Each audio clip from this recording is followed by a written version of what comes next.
Now, it has been a little over a month since Ebrahim Raisi's sudden death. Iran is finally set to pick a new president on Friday. The candidates on the ballot have reduced to 4, and none of them is a clear favorite.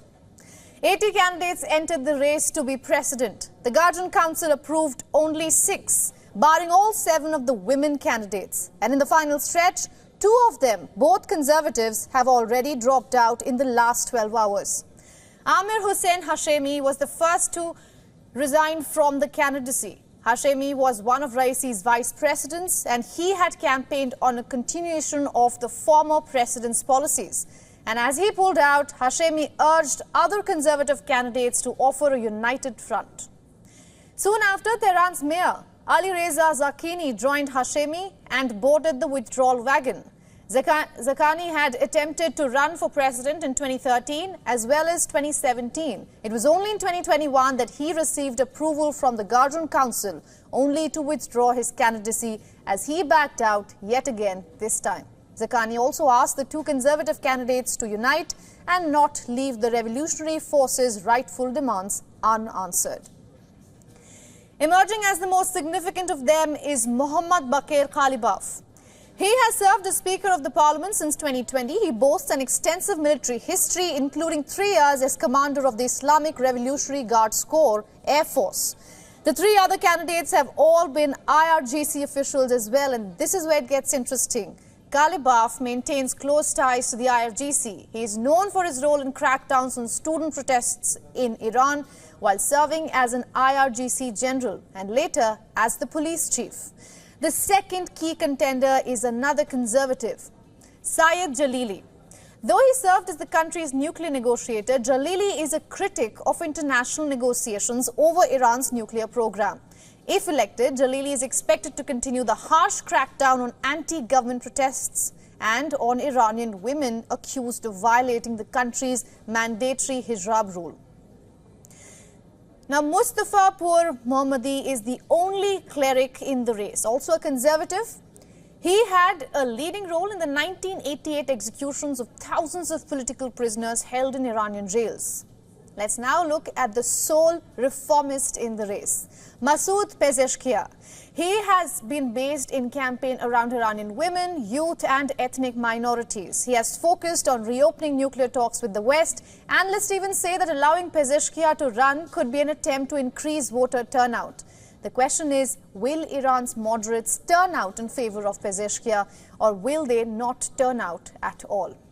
You see, the outcome is far from certain, and this is viewed as a welcome change from the last election. Votes could be tallied as soon as Sunday, but according to experts, it is likely that none of the contenders will win a simple majority. And in that case, Iranians will take to the polls once again in July for a runoff election between the 2 frontrunners.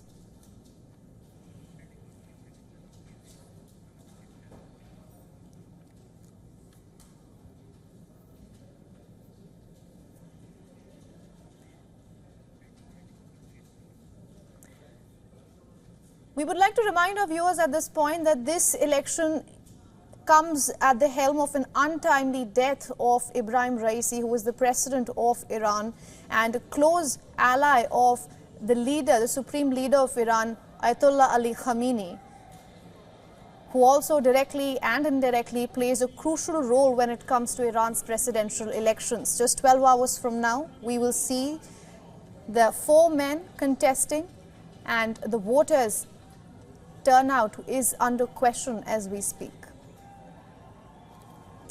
Let's now go across to our correspondent Anas Malik, who is in Tehran covering the elections. Anas, good to see you. This presidential election comes just months after the parliamentary elections in Iran that saw one of the lowest voter turnouts. How is it looking this time?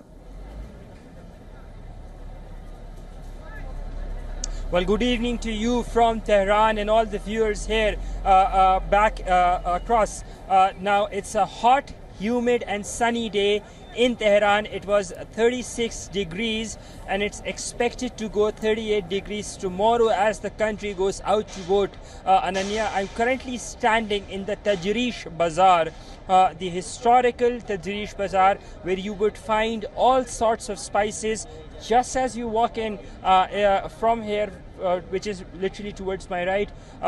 You walk into the market and you'll find all sorts of people from all sorts of races, and they're there to continue with their daily life. And we've managed to speak to a couple of them.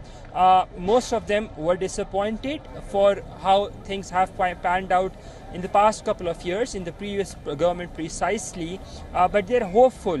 They're hopeful that their fate would change with the vote. They're hopeful that the new government, as and when it comes into power after the vote tomorrow, would be able to do public-centric reforms, would be able to bring in economic reforms that are much more needed, which would lead to inflation levels coming down, and of course more economic prosperity for the local Iranians, because that is what their immediate worry is. So we're expecting that out of the 61 million voters who are eligible to vote tomorrow, between 8 a.m. and 5 p.m. local time, we're expecting quite of a turnout across the country, though the final results would be known 24 hours after the polling has ended.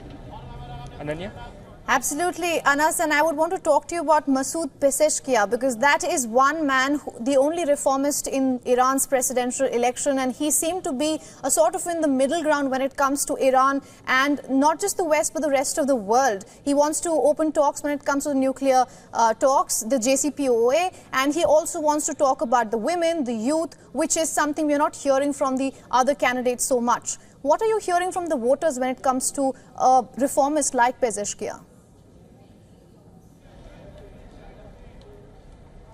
Well, Masoud Pezeshkian would be an impact player. That is a given for two reasons, not one. The first is that since the Mahsa Amini protests of 2022 and of course the COVID lockdown, the handling of the situation back then by the government, that is something that has given power to the opposition or to the reformist side, and popularity and legitimacy among the locals. That is number one. And number two is the split voter bank currently among the right-wing parties that President Raisi belonged to, for the fact that both Bakr Kalibaf and Saeed Jalili, both belonging to the right-wing party, are currently contesting. Both have not withdrawn, so they will be sort of damaging the voter bank.